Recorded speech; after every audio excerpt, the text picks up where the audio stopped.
We are less than a week away from Indiana and Alabama facing off in the Rose Bowl on New Year's Day, and Alabama seems to be a little concerned with Indiana's confidence heading into this game.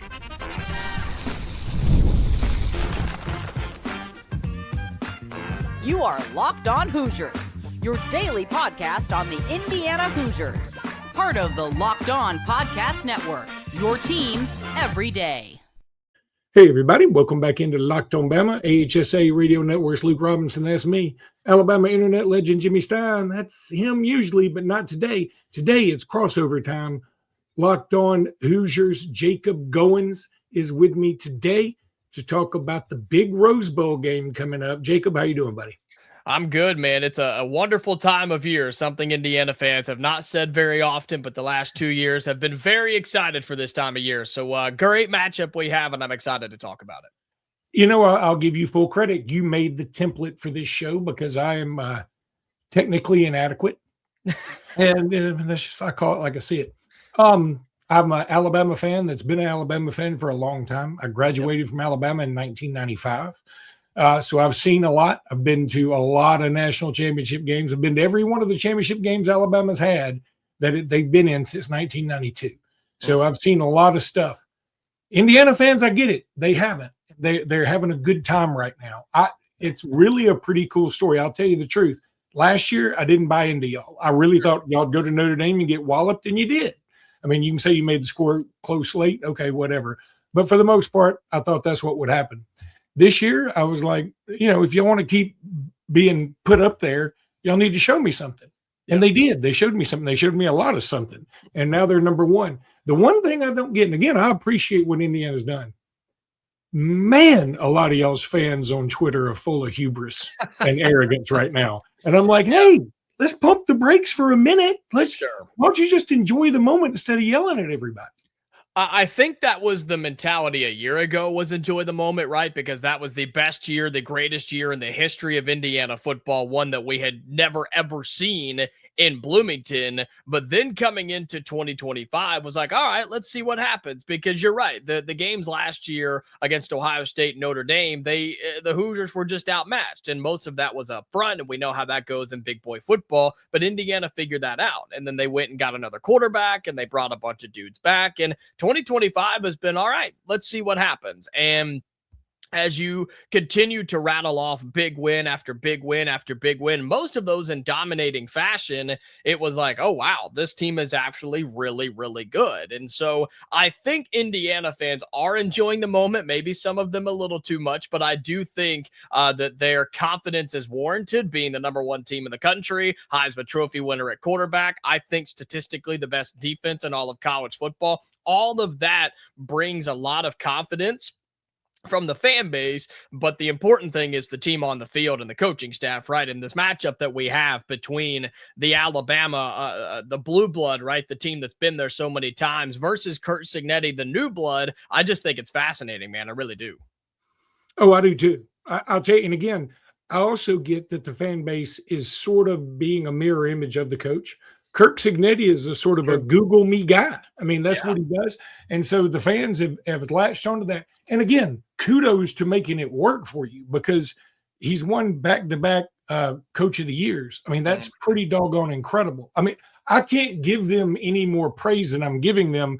I'm just saying, I'm letting you know as an Alabama fan, most Alabama fans are like, hey, we're kind of looking forward to this game, but Indiana fans are talking a lot more trash than we've heard from like Georgia fans, which is weird. Yeah, that is weird. And again, I think a lot of it is just Indiana fans happy to be here. And look, you haven't been in this position. This is now the biggest game that Indiana football has ever played in. It was the Big Ten championship game against Ohio State. You won that. And now you come into the Rose Bowl. Just, a place you have not been very often. It's against Alabama. We know the different ties, right? Between DeBoer and Cignetti and Bama and IU. It's super, super cool to see those things. But I think Indiana fans are just excited to be here. They're confident in their football team, and they should be, because I think the Hoosiers pose a lot of matchup problems for Alabama, which we're going to get to that in the second segment coming up. But The only thing that I think cannot happen for Indiana is to go out here and get embarrassed, right? And I don't think that happens. I really don't. But I think you're right. It's the fact that Indiana feeds off of its coach and Curt Cignetti. He's a very cocky guy. There's no doubt about it. But it's borderline arrogance. But I always believe that the line there is if you can prove it, if you can back it up, if you can talk, that's great. But you got to be able to back it up. And what's wild is that Curt Cignetti has done that everywhere he's been, but he's also doing it at Indiana, of all places, which you zoom out and take off the cream and crimson glasses for a second. This is awesome for college football. This is fantastic. It's different. It's exciting. It's something new. And I think this is good for the sport overall. But Indiana fans are excited, but the team's got to back it up in the Rose Bowl. There's no doubt. I guess, and I'll get off the soapbox of it. I've just been taken aback a little bit online by some of the stuff. Yeah. And, because again, I expect it from a lot of SEC folks. I mean, we do it to ourselves all the time. I mean, we're pretty passionate about it. Yeah. And it's sort of like we turn around and here's Indiana looking great. And I think most people are like, this is a pretty cool story. Yeah. We didn't know that you were going to flip us off while we were telling you that. We just didn't know. But again, and again, if that's the way it wants to be approached, just all I say is keep the same energy if you lose. Sure. That's all I say. Because look, I've been on the other side of that thing too. I mean, certainly Alabama fans have had the right to be arrogant for a while, but I've also learned my lesson on that now that I'm 53. I've learned, it's probably best just to let the game play out and enjoy the win and have your own despair in the loss. That being said, this Indiana team is a lot of fun because it's not even arguable. I think they were the worst Power 4 team there was before. They had the most losses in the history of football. Like they had more losses than anybody. And now in a 2-year span, they've completely turned it around. And that's what's so cool to me about, yes, it's new blood, old blood, or, blue blood or whatever, but you're talking about Alabama, a team that has won several national championships in my lifetime, where the expectation every single year is to win the national championship. And when you don't, they are disappointed. They're not like, well, we'll get them next year.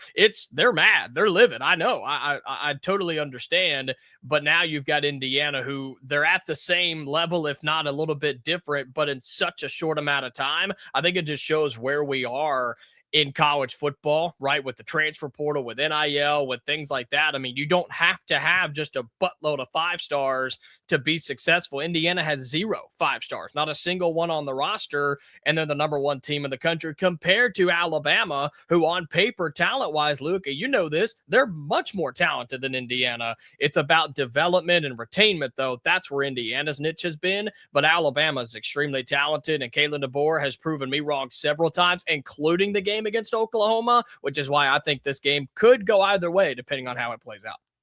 Yeah, I certainly think it's going to be very close. And I do think, I've been telling people that this week. I said, I think Alabama's got overall better players, probably more, but not probably. They have more players that'll play in the pros. But the thing Indiana has is chemistry, and they've had it for, 2 years now. And it's worked out well. You can't put a finger on it. I love that about sports, I love the intangibles. If it were all just, hey, these 5 stars are going to win, you wouldn't even have to play the game. There is some tacit stuff out there that you just can't put your finger on, that you go, this doesn't make sense. But they're still winning. And I also applaud Curt Cignetti for turning down overtures from other schools and sticking with Indiana. I am a blue blood guy. Obviously, if you're an Alabama fan, you're probably a blue blood guy. I'm not a fan of the Cinderellas. Last year, I thought it was terrible that SMU got in over Alabama. I just did. I just said, I don't like it that you don't play anybody and then still get rewarded. I don't like that. Yeah. But this year, I would have had Notre Dame in, no doubt, but I would have had them in over some of these G5 teams. I wish we didn't have those auto bids for them. That's me. I agree with that. Everybody goes, what about the NCAA tournament? Basketball is a whole different animal, number 1. And number 2, I went to a Final Four. By the way, my first Final Four ever was back in 92. I went to see Duke, Indiana, Cincinnati with Bob Huggins and the Fab Five. Tell me a Final Four. Would you rather go see that Final Four or one with Loyola Chicago?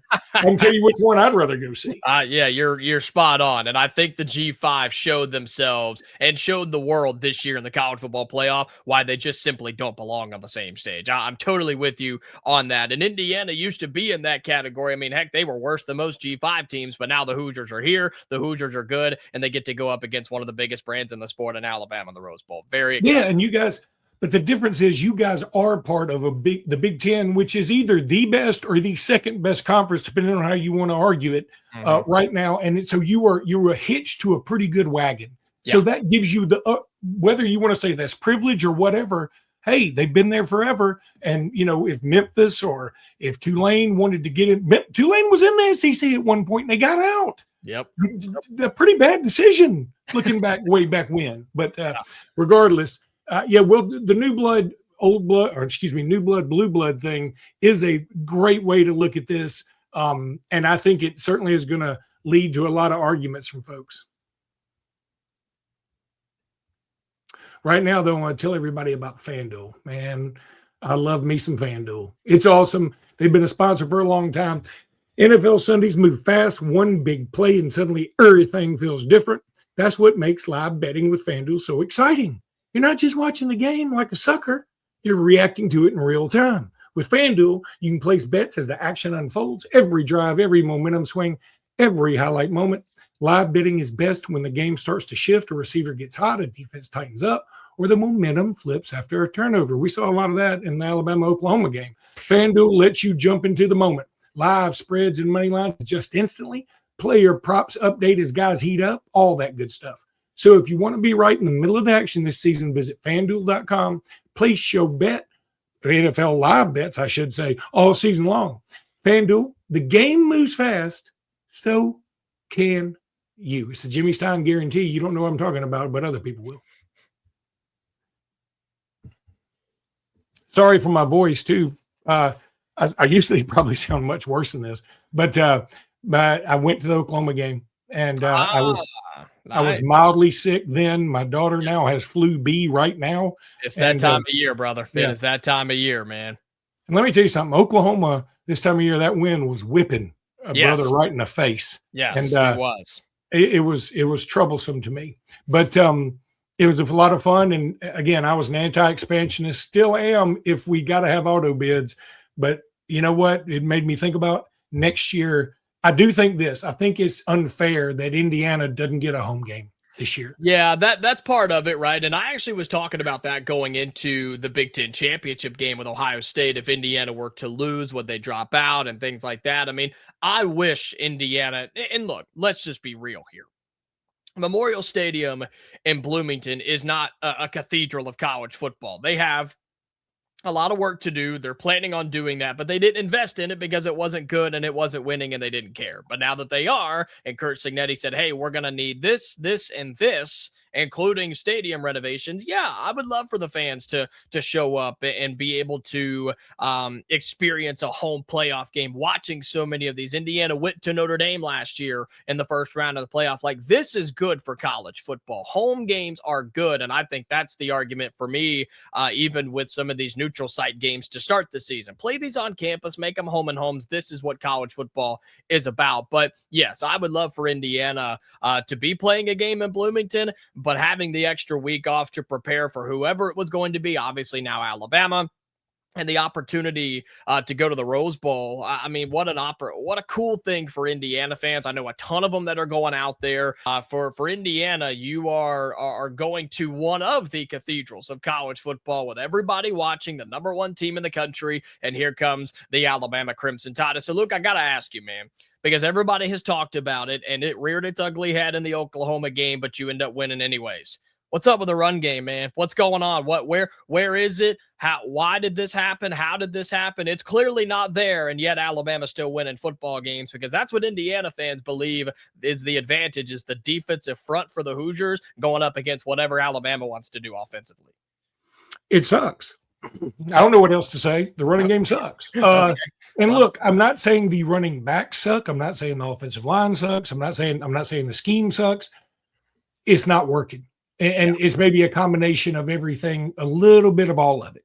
So, running back wise, Jam Miller, who is I think he's still Alabama's leading rusher, but he missed some games. So, I hadn't even looked lately because it doesn't matter. The totals are so low. I'm picking nits. But Jam Miller has been at Alabama for a while.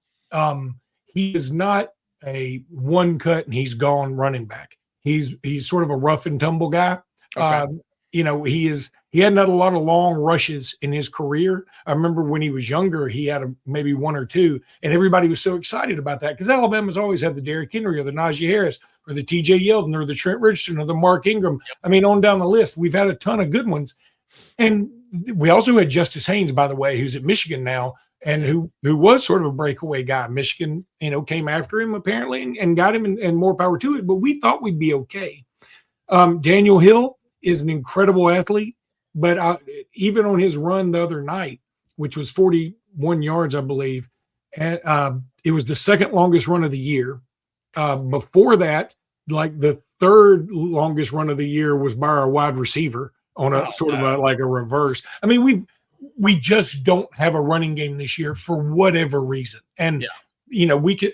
I'm not going to tell you that I think Jam Miller can play in the NFL to a degree. I think Daniel Hill may be able to if he tightens up on a few things. But see, I think Alabama's best running back may be A.K. Deere, who's a true freshman who hadn't played a ton because he probably doesn't know the system well enough. And next year they get a guy named E.J. Crowell from the state of Alabama, who's probably the number one running back in the country. I call the high school games a lot of times. I've seen him several times. He's unbelievable. So, next year this thing may be fixed. Right now, it's too late to fix it too. It's too late in the game.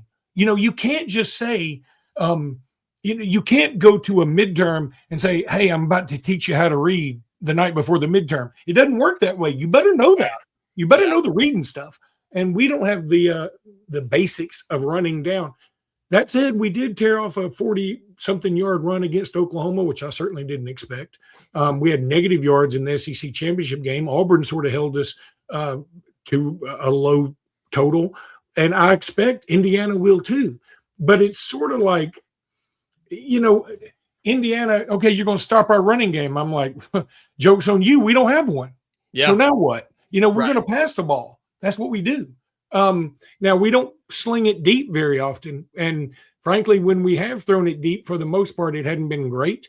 Okay. But what we did we took a few deep shots against Oklahoma, or at least one to Isaiah Horton, which was a beautiful pass from Ty Simpson. He made the catch. And we have had a deep shot against Georgia in the first game this year, hit Ryan Williams right in the hand. For whatever reason, he's got the yips this year. Yeah, he's almost non-existent, right? He's third or fourth on the depth chart now. Honestly, Lazier Brooks, who went off against Oklahoma, has become what a lot of us thought Ryan Williams would be this year. Okay. Which is so crazy to think about. And it is. And let me tell you something.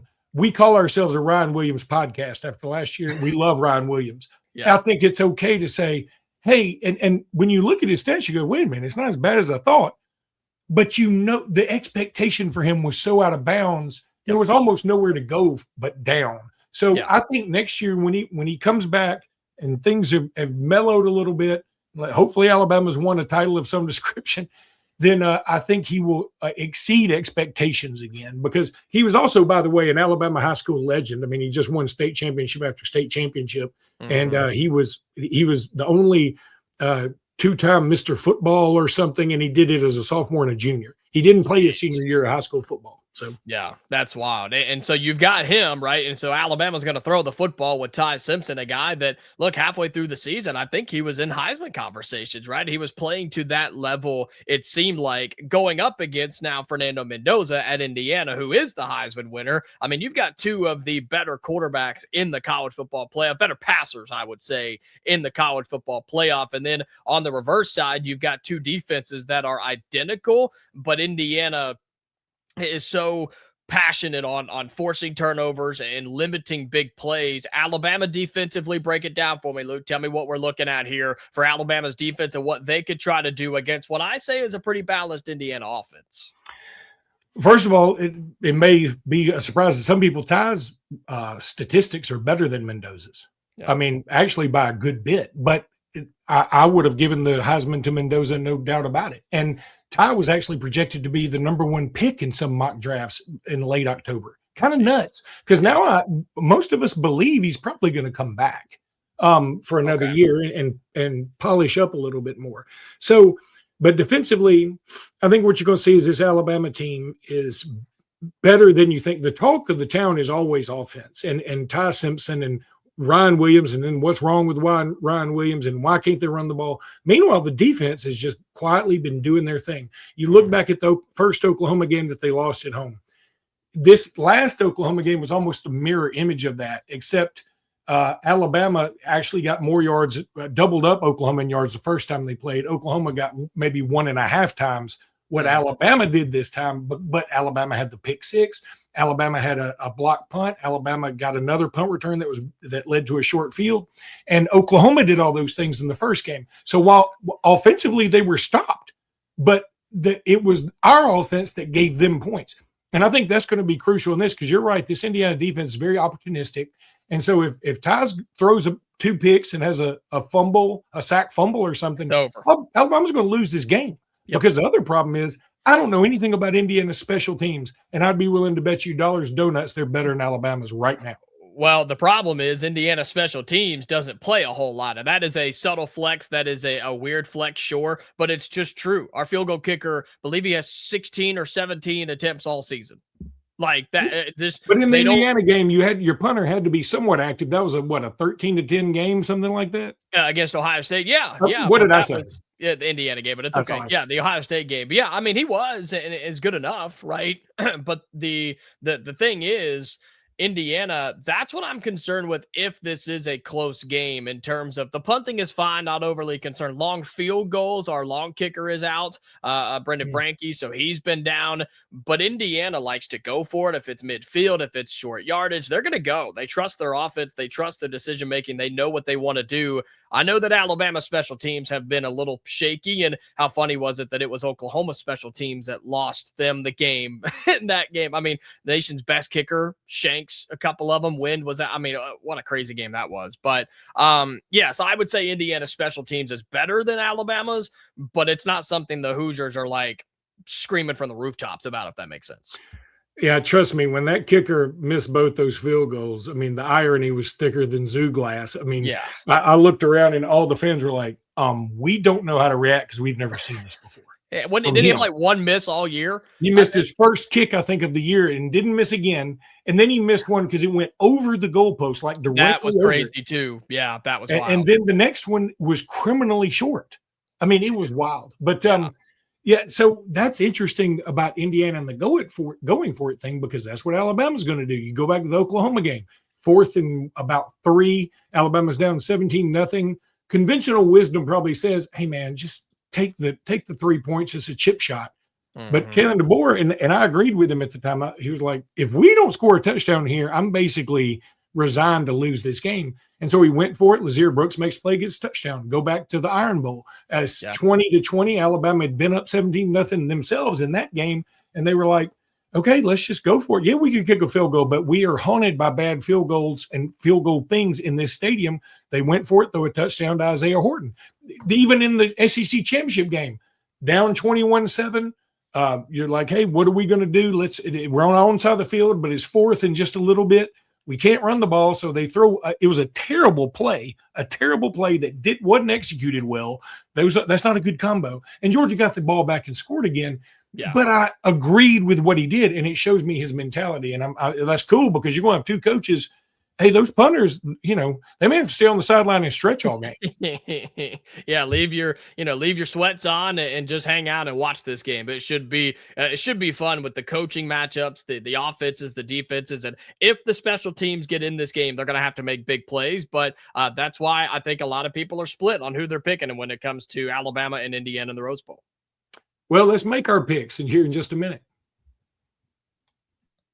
Today's episode of Locked On Hoosiers is brought to you by Game Time. There's nothing like college football season, tailgates, packed stadiums, and being right there in the middle of it all. The energy, the bands, the moments that you remember forever. But actually getting tickets, that part used to be frustrating with the long queues, the logins, and prices jumping at checkout unexpectedly. That's why Game Time gives the advantage back to the fans. It's the easiest way to unlock amazing college football tickets, including the Rose Bowl, in just a few taps. If you are going out there and you have not bought your tickets yet, or you want to just make an impromptu decision and go to the biggest game in the history of Indiana football, you need to be using Game Time. You can see the views from your seat, check out the Rose Bowl, figure out where you want to be. Plus, the price you see is the price you pay. There's no surprise fees, no jumping up at checkout that doubles the cost. All of it is included with the Game Time app. Take the guesswork out of buying college football tickets for the Rose Bowl with Game Time. Download the Game Time app, create an account, and use the code LOCKEDONCollege for $20 off your first purchase. Terms apply. Again, that's code LOCKEDONCollege, LOCKEDONCOLLEGE for $20 off. Download the Game Time app today. All right, first of all, I'm going to be honest with you. This is my first lock of the year for the week. That's what me and my brother used to say about what you know, those gambling services that come up and go, hey, we've got our Big Ten SEC crossover locked on play of the week for the week, you know, because they change it the next week. But I'm not calling this a lock. I'm saying this is my first stab at a prediction because I'm open to changing it. Sure. I do want to hear a little bit more about Alabama's health. Alabama got healthier against Oklahoma. They were beat up badly against Georgia. That was not played up enough in the national media. They were missing everybody, and Ty Simpson was hurting. But we couldn't sit Ty Simpson down because if you sit him down, then you sort of give the message that Florida State gave in 2023, like, oh, you don't have your starting quarterback, we'll just leave you out. Yeah. We didn't want to do that. And I think it was the right call, obviously, because we still got in. But LT Overton, it sounds like he may be back. That's one of Alabama's better defenders. He is a mock draft first-round guy, disruptive. He made a huge play in Athens earlier this year to help Alabama make that win. He's been a lot better at sacks recently. Keon Keeley has the green light has finally come on for him. I mean, I think the light has come on. The green light is something the coaches give you. The light's finally come on. But Yanzi Pierre, he hasn't been quite as flashy as he was at the beginning of the year, but he's getting better. And I think the fact that Indiana is going to be missing one of their starting defensive players, one of their best defensive linemen due to celebrations, that is weird.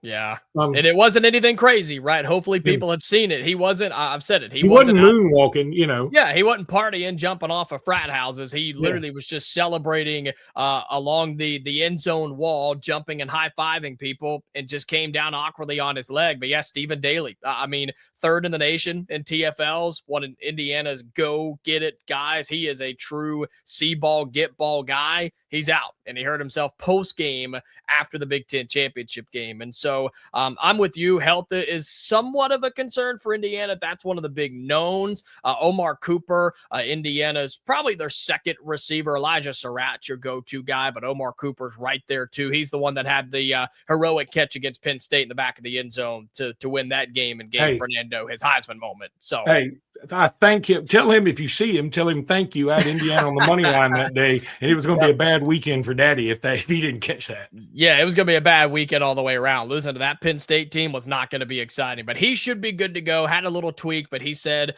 he's fine. Cignetti says he's fine, and other than that, Indiana's going to be off for like 2 weeks going into this game.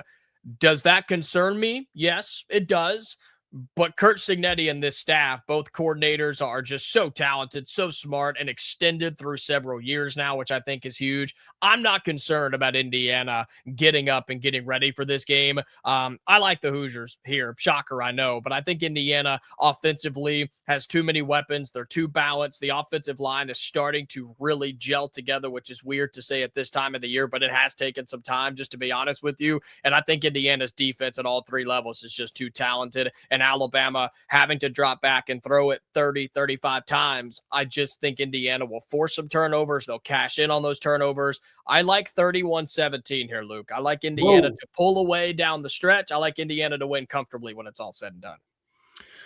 Well, I'm going to go Bama, and I'm going to go 24-21 Bama. Okay. It's kind of weird to pick them winning by a field goal because, the whole field goal thing, we have a real love-hate relationship with all of our field goal kickers who aren't named Will Reichert of late. Yeah.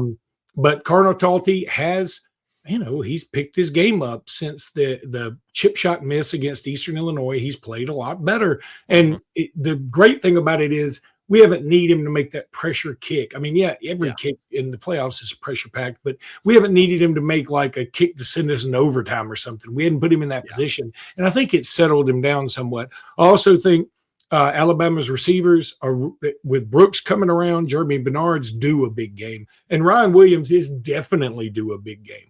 And I feel like Isaiah Horton, Josh Cuevas will have another couple of weeks to get better. And with LT Overton's return, I'm going to pick right now, 24-21 Bama. I reserve the right to change this as I hear more stuff, because the way Alabama's season has been going from time to time, you just get news on a Wednesday after you've already decided, hey, Alabama's going to route so-and-so.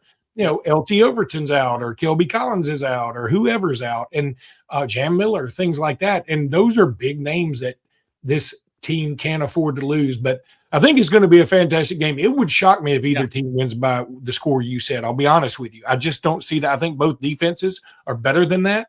And I feel like it's going to be a pretty tight game throughout. And we'll see. And look, I hope it's a good game one way or the other. I don't want this to be a rout or a blowout. I do think it will be tight. I just think that Indiana will be able to make some plays with Fernando, who's just done it time and time again this season. I'm putting my trust in him. I'm putting my trust in the IU defense. I'm putting my trust in Curt Cignetti, because they've yet to give us a reason not to. This could be the game. It absolutely could. But if you can get to this point unblemished, I trust Indiana to continue to do so in the Rose Bowl. And hopefully everyone enjoys the moment, enjoys the game, enjoys the atmosphere, because it's going to be one of the best games I think we see of the playoffs this season. Let me give your fans some advice. I've been to the Rose Bowl a few times.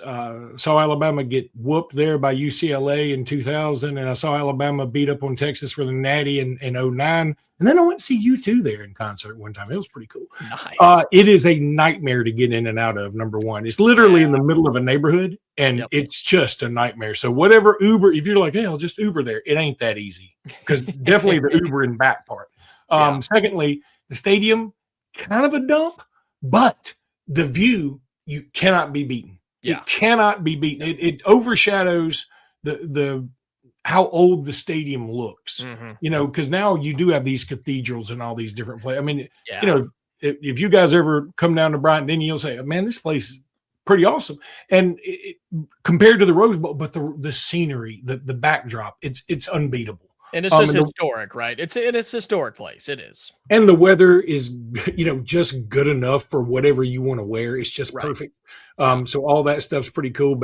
And the similarities, forget the history of these two. Although you could even say that's weird. Like, you could arguably say Alabama is the best team of all time, and Indiana was the worst Power 4 team of all time. You could say that. But then the colors, the fact that they're both sort of like in real kind of big, but also college towns. The fact that the coaches are sort of go for it guys, and they're sort of no nonsense, and they're tough and hard nosed. The quarterbacks, man, when I heard Mendoza's speech the other day, I was like, that's about word for word what I'd expect Ty Simpson to say. Just emotional. Emotional. They wear it on their sleeve, but they're also good kids. That they're emotional without saying I'm the best and you suck. They're saying, hey, we won and I love it and I love my teammates. It's really cool to see the similarities. So I think it's going to be a lot of fun. I can't wait for it. I hope Alabama wins. I know, but Indiana's got a good squad. Yeah, and it should be a lot of fun. I've enjoyed talking about it, learning some more about Bama. And again, we're still a couple of days out when people are watching and listening to this, but I hope the hype continues to build, and I hope it delivers in everything that we want it to be. Are you going? No, I wish. You know how it is, man. It's easier. Unfortunately, it's easier to be at home and be able to go and react and do what I need to do and watch it from home. But if they make a couple of more games and a couple more trips, I may have to go see it. Don't, man. I'll tell you what I told people all those years. I was blowing money chasing Nick Saban around.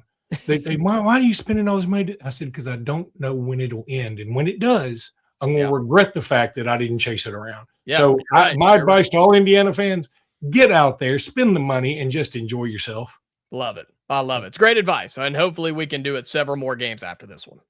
All right, my man. I appreciate it. This was a lot of fun, and best of luck to you guys. Yep. Same to you, man.